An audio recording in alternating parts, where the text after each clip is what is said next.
నమస్తే. ప్రస్తుతం మనతో పాటు సీనియర్ జర్నలిస్ట్ దాము బాలాజీ ఉన్నారు. ఆయనతో మాట్లాడదాం. నమస్తే సార్. నమస్తే సార్, ఎర్రమట్టి దిబ్బలు నిన్నటి నుంచి బాగా వైరల్ అవుతుంది. అంటే తెలుగుదేశం వాళ్ళే దాన్ని కబ్జా పెట్టారు, దాన్ని పవన్ కళ్యాణ్ ఆపడానికి వెళ్ళారు అని చెప్పేసి వార్తలు వస్తున్నాయి. బొలిశెట్టి శ్రీనివాస్ రీసెంట్గా అమరావతి తర్వాత రీసెంట్గా ఒక ట్వీట్ చేశాడు. అదేంటంటే ఎర్రమట్టి దెబ్బలు ఆక్రమణలకు గురవుతున్నాయి. తెలుగుదేశం పీరియడ్లో కూడా అది గతంలో వయసు రాగానే వీళ్ళు మొదలు పెట్టారు. ఆల్రెడీ జేసీబీలు ఉన్నాయి. దీంతో ఎప్పుడైతే పవన్ కళ్యాణ్ ఎన్డైరెక్ట్ శ్రీనివాసరావు అక్కడికి పరుగులెత్తాడని చెప్తున్నారు. జాయింట్ కలెక్టర్ జేసీ మయూర్ అని ఆయన అక్కడ వెళ్ళేసరికి జేసీబీలు ఉన్నాయంట అక్కడ. సో ఆయన గట్టిగా అందరిని అరిచాడు, ఇప్పుడు జేసీబీలు ఉంటే మీరు ఎందుకు సీజ్ చేయట్లేదని. సో అవి కళ్ళ ముందే, మీడియా కళ్ళ ముందే ఇవన్నీ జరిగాయి. సో ఇప్పుడు వీళ్ళు ఏంటంటే కొంతమంది ఏమో లారీలు గీరీలు తరలించారు. ముందుగానే వాళ్ళకి న్యూస్ వెళ్ళిపోయి ఉంటుంది కదా, మన వాళ్ళు వస్తున్నారు మీరు తరలించండి బాబు మళ్ళీ ఇబ్బంది అని. అలాగా వాళ్ళు ఖాళీ చేశారు. కానీ కొన్ని జేసీబీలు అక్కడే ఉండిపోయినాయి. తర్వాత ఇంకోటి ఏం జరుగుతుందంటే అక్కడ భీమినిపట్నం ఎయిడెడ్ కోఆపరేటివ్ బిల్డింగ్ అని ఒకటి కడుతున్నారు. ఆ బిల్డింగ్ సంబంధించి కూడా ఆక్యుపేషన్ అని చెప్తున్నారు.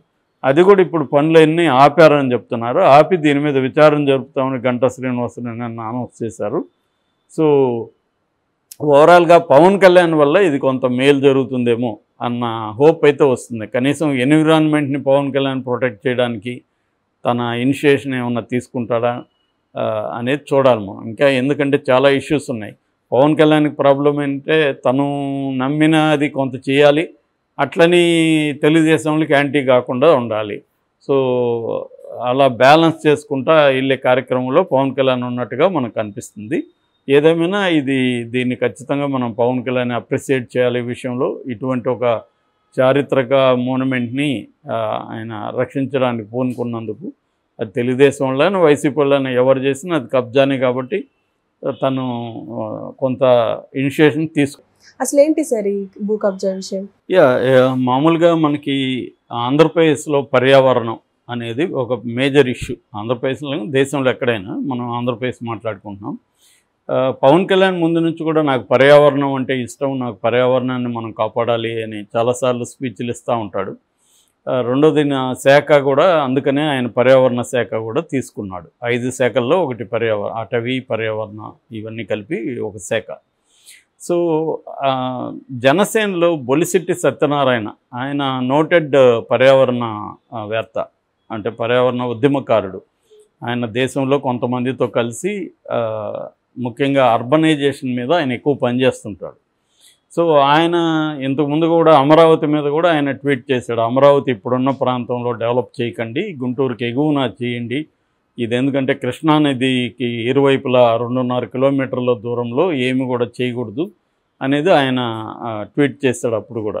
సో ఆయన ముందు నుంచి కూడా దాన్ని వ్యతిరేకిస్తున్నాడు. అంటే వాళ్ళు అర్బనైజేషన్ ఎలా ఉండాలి, సిటీస్ ఎలా ఉండాలి అనేది ఎన్విరాన్మెంటల్ యాంగిల్. ఎన్విరాన్మెంట్ అంటే నథింగ్ బట్ అదేదో మనిషికి సంబంధం లేని విషయం కాదు. చాలామంది ఎన్విరాన్మెంట్ అంటే అదేదో ప్రకృతి, దాన్ని కాపాడడం ఏంద్రా అని అనుకుంటారు. ఎన్విరాన్మెంట్ అంటే మన జీవితంలో ఒక భాగమే. మనం అదేదో వృక్షో రక్షిత అని టీటీడీ వాళ్ళు పెడుతుంటారు. వృక్షాలని మనం రక్షిస్తే అవి మనం రక్షిస్తాయి. అలాగే ఎన్విరాన్మెంట్ కూడా మన కోసమే. మన ఇప్పుడు ఇమ్మీడియట్ ప్రయోజనాల కోసం చేస్తే ఇంకొన్ని రోజుల తర్వాత ప్రకృతి అనేది ఒక నేచురల్గా ఏర్పడిందా అని మనం డిస్టర్బ్ చేస్తున్నాం. కొన్ని డిస్టర్బ్ చేయకుండా అసలు జరగదు. అసలే డిస్టర్బ్ చేయకుండా మనిషి బతకలేడు. ఈవెన్ ఆదిమ కాలంలో కూడా కొంతవరకు వాడికి కుదిరినంత వరకు అడవుల్ని డిస్టర్బ్ చేయకుండా వాళ్ళు బతుకుంటారు. కానీ ఒక గ్రీడ్ పెరిగిపోయింది. ఇప్పుడు మనకి ఎంతైనా సరిపోదు కాబట్టి విపరీతంగా మనం ప్రకృతి వనరుల్ని దోచుకోవడం అనేది మొదలైంది. సో దీనివల్ల వచ్చే డిస్టర్బెన్స్ ఫ్యూచర్ జనరేషన్లకి ఎటువంటి ఇది ఉంటుంది. ఇప్పుడు ఫ్యూచర్ అన్నీ కూడా అవసరం లేదు, ఒక 5-6 ఏళ్లలోనే మార్పులు వచ్చేస్తున్నాయి.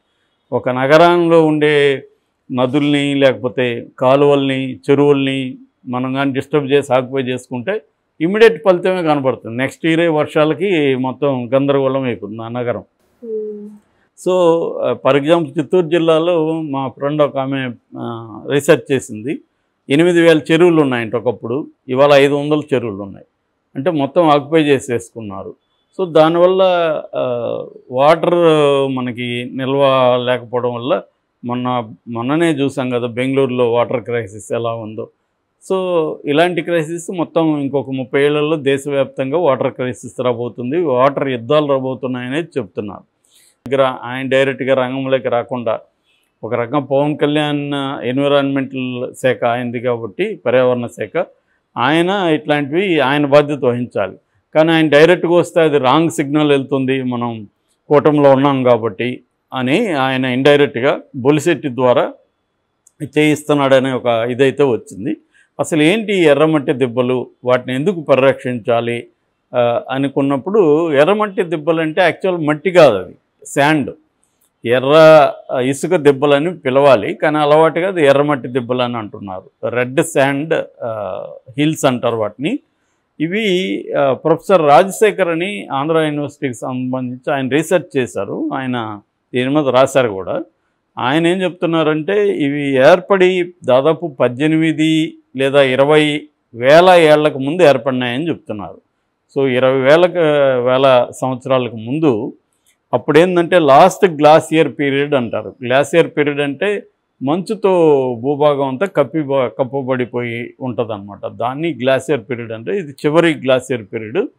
ఆ టైంలో సముద్రం గడ్డకట్టింది. సముద్రం గడ్డకట్టిన తర్వాత కరగడం మొదలుపెట్టింది.